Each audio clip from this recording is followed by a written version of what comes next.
The diner was almost empty that night. It was 11:47 p.m. Rain tapped against the windows, neon lights reflected across the wet parking lot, and a tired waitress named Emily moved quietly between the tables. She had been working the late shift for 3 months. Most nights were boring. That night was different. A man in an expensive black jacket walked into the diner with a young woman beside him. At first, nothing seemed unusual. But Emily noticed something. The woman wasn't talking. She kept her eyes down. Her hands were trembling slightly. The man ordered 2 coffees and a steak.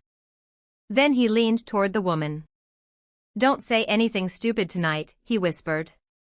Emily couldn't hear every word, but she saw the woman's expression change. Fear. Pure fear. Emily wanted to help, but she didn't know what was happening. Then something unexpected happened. The woman looked toward the counter. She caught Emily's eyes. And without saying a word, she slowly raised one hand. She folded her thumb into her palm.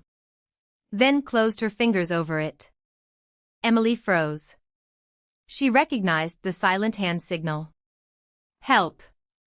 Emily's heart started pounding. She looked around the diner. There were only 3 customers.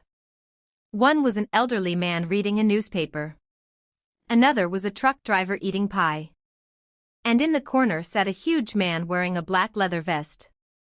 His arms were covered in tattoos. He had long gray hair tied behind his head. On the back of his vest was a large motorcycle club patch. He looked intimidating.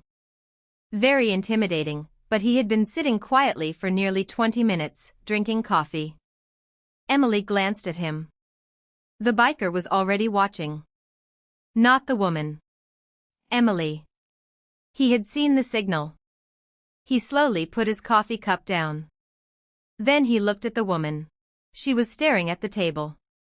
The biker's expression changed. He understood.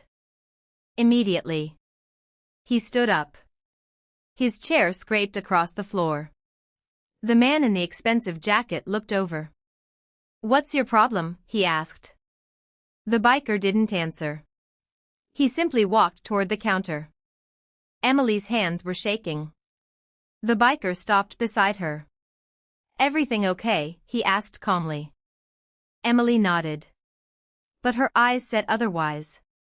The biker looked toward the woman again. Then he noticed something else. A bruise partially hidden beneath her sleeve. His jaw tightened. The man in the expensive jacket stood. "She's leaving with me."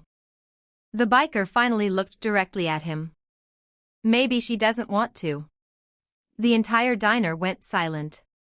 The man laughed nervously. "Mind your own business." The biker remained calm. "Normally, I would." He pointed toward the woman. "But she just made it my business." The woman looked up. For the first time that night, there was a small sign of hope in her eyes. The man grabbed his jacket. "Come on." The woman didn't move. "Get up," he demanded. She still didn't move. The biker stepped between them. She said no. The man stared at him. "You don't know who you're dealing with." The biker smiled slightly. "I don't need to." Then he reached into his pocket and pulled out his phone. "I've already called the police." The man's confidence disappeared. "What?" The biker held up the phone.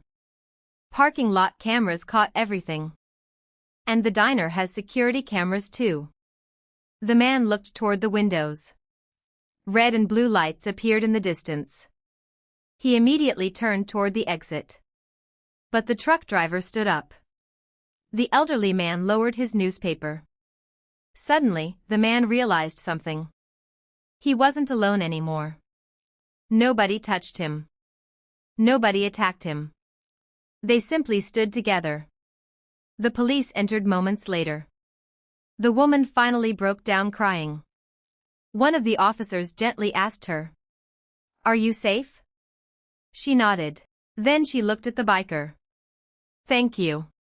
He shook his head. Don't thank me. He pointed toward Emily. Thank her. She noticed you. Emily smiled through tears. But the woman shook her head. No. She looked at the biker. You saw me. He paused. Then quietly replied. Yeah. I did. The police took the man outside. The woman stayed behind for a few minutes. She told the officers that she had been afraid to ask anyone for help because the man had threatened her. She had seen the biker earlier that evening. She remembered his vest. She thought maybe someone like him would understand. And he did. Before leaving, she approached him. What's your name? He smiled. People call me Jack. She nodded. Jack. Thank you for seeing me. Jack looked at her and said. Sometimes people don't need someone to save them. They just need someone to notice they're asking. The woman hugged him. Jack stood there awkwardly for a moment before gently returning the hug. Then she left with the police.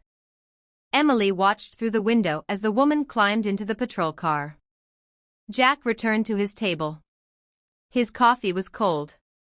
Emily brought him a fresh cup. This one's on the house. Jack smiled.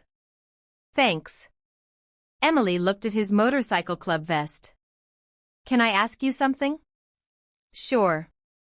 How did you know that signal? Jack stared at his coffee for a moment. Then his expression became serious. Someone once used it with me.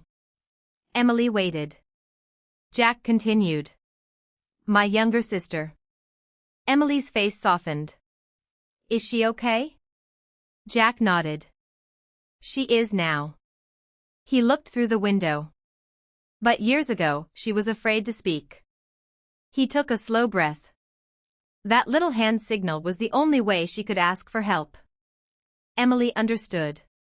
Jack wasn't just watching the woman. He was remembering someone he loved. Before leaving, Jack stood and placed a generous tip on the counter. Emily looked at it. Jack, that's way too much. He smiled. Give it to the woman. For what? She'll need a new beginning. Then he walked outside. His motorcycle roared to life. Emily watched as he disappeared into the rainy night. She never saw him again. But the woman he helped eventually rebuilt her life. She found a safe place to stay. She got a new job. And months later, she started volunteering at a local organization that helped women escape dangerous situations. She never forgot that night. Neither did Emily. And neither did Jack. Because sometimes courage doesn't look like a hero running into danger. Sometimes it looks like someone simply paying attention. Sometimes the most powerful thing you can do is notice the person who is silently asking for help. And sometimes, one small signal can change someone's entire life. If you ever see someone silently asking for help, don't ignore it. Notice. Listen. And, when it's safe, get help.